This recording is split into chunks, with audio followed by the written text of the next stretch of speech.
Ito na po yung ating NK6410 VIP. 109 days na po siya. Ngayong araw na ito natin ipapaharvest ito. At medyo kulang pa ng isang araw yung kanyang maturity, pero okay na yon. Kasi malalaki na yung ating punla. Kailangan na po siyang i-harvest para makapag-prepare po tayo ng pagtatamnan ng palay. Ipapakita ko po sa inyo yung bunga ng mais kung saan ito indikasyon na pwede na siyang i-harvest. Ito po, pag nakita po natin yung mga white na yan, ito mga white, itong white na to, itong mga ganyan, pwede na po siyang i-harvest. Talagang dry na po siya, oh. Yung makita niyo orange tapos nag-white, yan, pwede na po siyang i-harvest. At titignan po natin itong kanyang katabi. Ayan, oh, may mga puti-puti na po siya. So orange tapos may mga puti-puti na po siya. Indikasyon po yan na pwede na siyang i-harvest. Ayan, oh. Talagang siksik po yan. Napaka mature na po yan. Ayan po. Pag ibibilad po ito, siguradong lalabas yung orange na kulay niyan. Ayan, oh. May mga puti-puti na. Tingnan niyo sa gilid ng buto, may mga kulay orange. Tapos sa gitna ay namumuti. Yan ay indikasyon na talagang pwede na po siyang i-harvest. 109 days po itong ating mais, no? So hindi ko lang ma-foresight kung ilan yung magiging ani natin dito. Makikita natin dito pagkatapos ma-harvest. Makapal, talagang halos parehas yung kanyang bunga. Pero hindi ko pa rin ma-predict kung ilang kilo yung magiging weight nito o ilang tons yung makukuha natin dito sa kalahating hektarya na ating mais. So patuloy nyong panoorin, patuloy nyong subaybayan yung ating mga video para ma-update po kayo sa mga pagbabago sa tanim na mais. Ma-update din kayo sa mga ginagamit natin, sa mga makabagong pamamaraan ng pag-aalaga ng mais para patuloy na dumami, lumaki ang ating ani.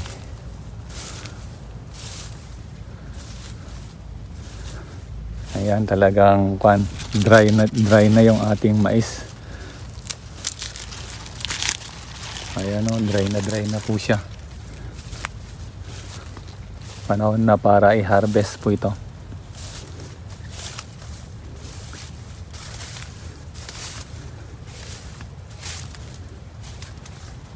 So patuloy nyo pong subaybayan yung ating mga video. Ito makita nyo, malaki na rin yung damo. Ayan, yung ating mais na NK6410 VIP. 109 days po siya. Ito yung ating mga binuksan noon, dry na rin. Ito yung dry na din. Ayan, oh. Yeah, orange tapos namumuti yung dry na po siya.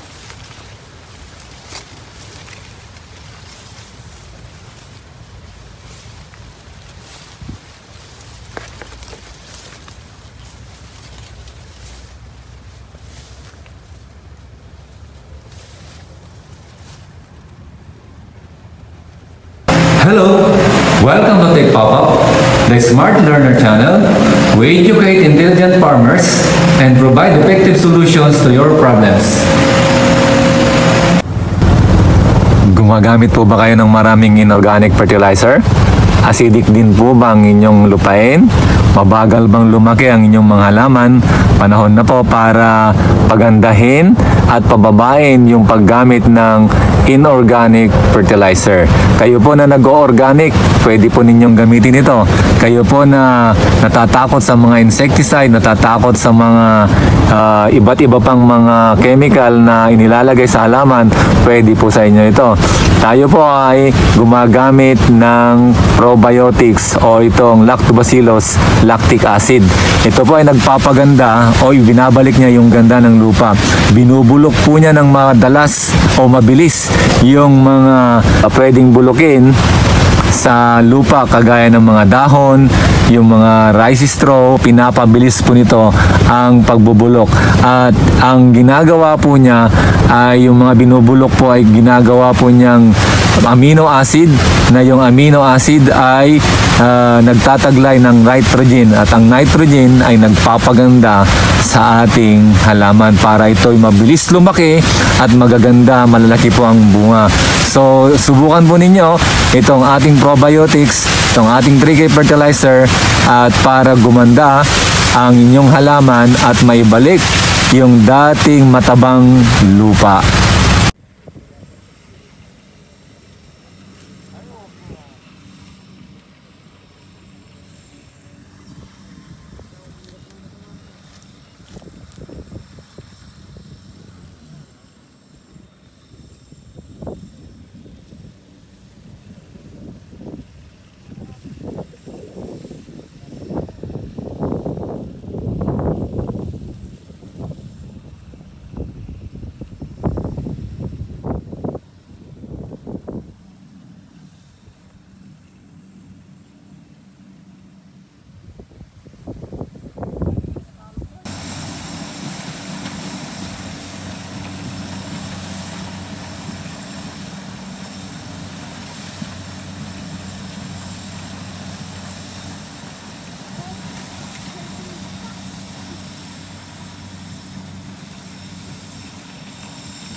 Tumama po tayo sa tanim na mais, pero hindi tayo tumama sa harvester. Ang daming kalat. Tignan. Ito, sabihin natin mga 6 ito na sako. At ang dami pang mga napulot, yung mga nagpupulot ng mga naikalat o nalaglag. Tingnan nyo. Ang dami Wala pang isang hektare yung aking pinaharvester. Yung sa akin, yung sarili ko lang, wala pang kalahating hektarya. Na nung nakaraan, ang napagbentahan ko doon may higit 70,000.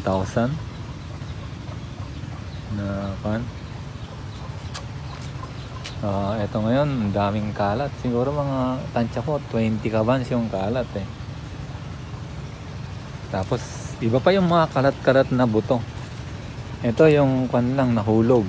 Yun tingnan nyo, ang dami yung mga nahulog. Tapos iba pa yung mga kinuha ng mga namulot. Tapos doon sa mga doon sa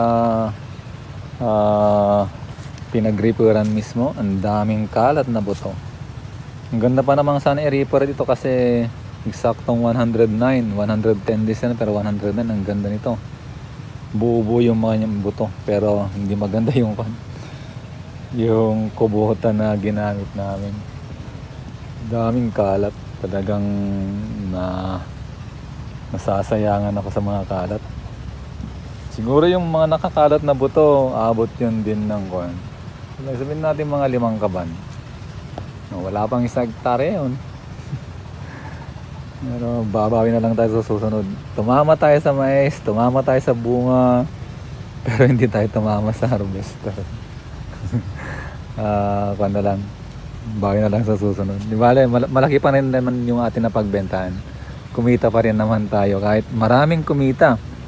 yung mga bumili sa akin, sabi ano ba, tinanong kung anong variety itong aking binenta. Sinabi ko na NK6014 BIP. Lahat daw halos ng kanyang mga binili na NK6014 BIP na lugi. Ako lang daw yung kumita. Nagtaka nga siya nung hinarvest ito, na konti lang yung pinag-anihan niya, ang dami. Mas marami pa sana kung etong lahat nakuha. Muntakin nyo, papakain ko na lang ng manok ito, sa bagay hindi to sayang. Pero lesson learned, na sa susunod talagang titignan ko mabuti yung mga harvester na titira. Dami, sayang.